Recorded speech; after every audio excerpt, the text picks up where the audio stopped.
మంచి దమ్మున్నాడు అందరికి ఒక 10 నిమిషాలు సైలెంట్ ఉంటుంది. సార్ మాట్లాడతాడు ఎంబడే.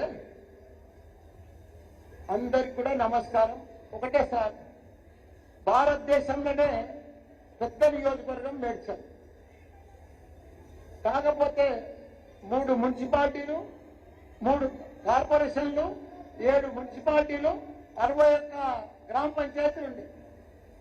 భారతదేశంలో ఏ నియోజకవర్గంలో లేదు. అది నా మేడ్చల్ మల్లారెడ్డి నియోజకవర్గంలో ఉందట.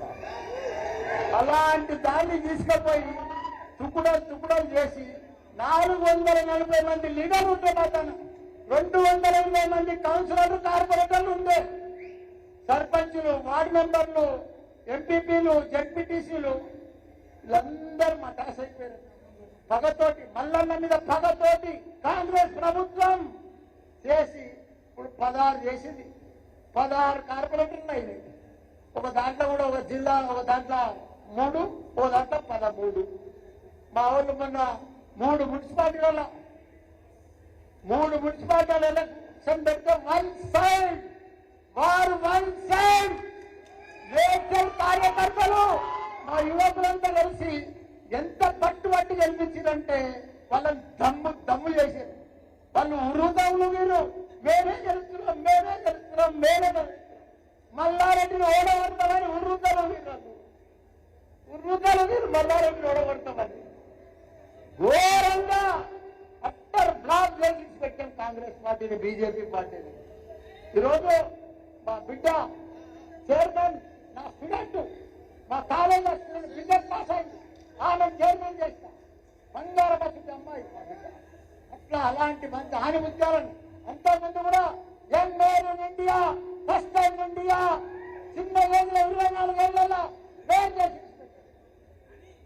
ఇంతమందిని అభివృద్ధి చేసి మేయర్లు, చైర్మన్లు, పార్టీ ప్రెసిడెంట్లు, కార్పొరేటర్లు, కౌన్సిలర్లు, సర్పంచులు, మాజీ సర్పంచులు, మా పార్టీ ప్రెసిడెంట్, మిగతా మా మల్లేశన్న గారు, మా కార్పొరేటర్లు, మా నాయకులు, యువ నాయకులు, ఉద్యమకారులు, ప్రతి ఒక్కరు కూడా, మా జక్క వెంకన్న, మా కాబోయే మళ్ళా ఎంపీ నిలబడ్డ మా రాగిరి లక్ష్మారెడ్డన్న, మా ఇన్ఛార్జ్ మా జహాంగీర్ బాయ్, మా సంజీవారెడ్డి ప్రెసిడెంట్, మాజీ మేయర్ కుచ్చిరెడ్డి గారు, మా భాస్కర్ గారు, కాబోయే కార్పొరేటర్ భాస్కర్ గారు, దేశ తిప్పల వరకుంటాం 1% ఊరు 1% కార్యకర్తలున్నా 1% స్టార్ట్ చేసిందన్న.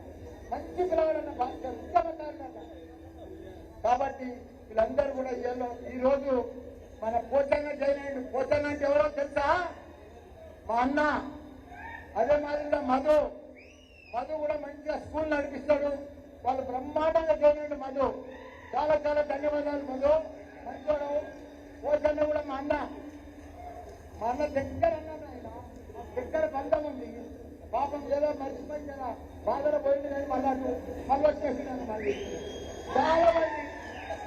చాలా మంది గవర్నమెంట్ పార్టీ పోయింది కానీ ఇప్పుడు మళ్ళీ అందరూ పని తయారవుతారు. పాపం అంతా కన్ఫ్యూజ్ అయిపోయారు.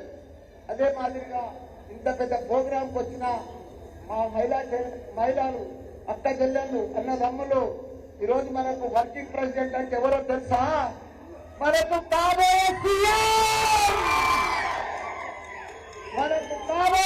ఒక గట్టిగా సరాలి సీఎం కేటీఆర్. ఇదో గట్టిగా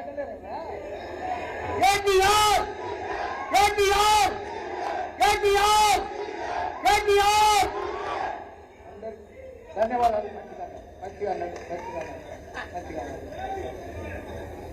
అలా మా మేడ్చల్లా ఏ మున్సిపాలిటీలా, ఏ కార్పొరేషన్లా చెక్కు చెదరలే ఒక సైనికులు లెక్క పనిచేస్తారన్న. ఒక యుద్ధంలో, కార్గిల్ యుద్ధం లెక్క పనిచేస్తారో. ఎలక్షన్లు వచ్చిందనుకో మా రాజకీయ నాయకులు, మన బీఆర్ఎస్ నాయకులు అంత బాగా పనిచేస్తారు. అన్ని వదిలిపెట్టి కూడా అంత బ్రహ్మాండంగా బాగా పనిచేస్తారు. కాకపోతే మా నాయకులను ఇంకా ఈ నాయకులను చూస్తే నాకు అడుగు తీసుకుపోతాను. నా జీవితం ధన్యమైపోయిందన్నా. ఈ నాయకులు ఇంకా అన్న చెల్లెళ్ళు, అన్న తమ్ములు ఎవరు చెప్తావన్నా ఈ బలగము మన దొరకదన్నా ఈ బలగం దొరకదన్నా పద్మాటగారు బలగం. కాబట్టి మనమందరం కూడా మనము తెలంగాణను మేడ్చల్ని అభివృద్ధి చేసిన మనమే, మన కేసీఆర్ చేసిండు. తెలంగాణ రాష్ట్రాన్ని కూడా ప్రతి గ్రామాలలో 12,760 గ్రామాలుంటే ప్రతి గ్రామానికి ట్యాంకర్ ఇచ్చిండు, ట్రాలీ ఇచ్చిండు, నీళ్లు ఇచ్చిండు, కరెంట్ ఇచ్చిండు, రైతు బండి ఇచ్చిండు, రైతు బీమా ఇచ్చిండు. ప్రతి ఒక్కటి మంచి మంచి పార్కులు చేసిండు. గ్రామాలను అందంగా తీర్చిదిద్దిన ఘనత మన కేసీఆర్. మన హైదరాబాద్ లో 3 లక్షల ఐటీ ఉద్యోగాలుంటే 9 లక్షలకు తీసుకొచ్చిన ఘనత మన కేటీఆర్. ప్రపంచమంతా తిరిగిండు, దావోస్ పోయిండు, ప్రపంచ దేశాలన్నీ తిరిగి మన హైదరాబాద్ చిత్రపటంలో గుర్తింపు తీసుకొచ్చి ఐటీని number 1 Google, Facebook, Apple, Amazon లాంటి కంపెనీలన్నీ కూడా వాళ్ళ హెడ్ క్వార్టర్స్ అన్ని కూడా మన హైదరాబాద్ తీసుకొచ్చిన ఘనత మన కేటీఆర్ సార్. అంత గొప్ప అదృష్టం భారతదేశంలోనే ఆదర్శ రాష్ట్రం ఎక్కడుందంటే అది తెలంగాణ రాష్ట్రం. భారతదేశంలోనే నంబర్ 1 రాష్ట్రం, number 1 per capital income number 1 రాష్ట్రం తెలంగాణ. తెలంగాణ తెలంగాణ అలాంటి రాష్ట్రాన్ని, అంత అభివృద్ధి చెందే రాష్ట్రాన్ని తీసుకుపోయి ఇప్పుడు కాంగ్రెస్ వచ్చి సత్యనాశ్ చేసింది. సత్యనాశ్ 2.5 సంవత్సరాలు సండి భరించలేకపోతున్న దినం గడిచేది కష్టమైపోయింది కాంగ్రెస్. దినం గడిచేది రోజు పేద ప్రజలకైతే చాలా అన్యాయం అయిపోయింది. అన్ని అబద్ధాలు చెప్పారు. ప్రభుత్వంలోకి వచ్చింది ఇంకా చూడ మాటలు, దబాబు, దాగులు, కూలగొట్టడు, హైడ్రా.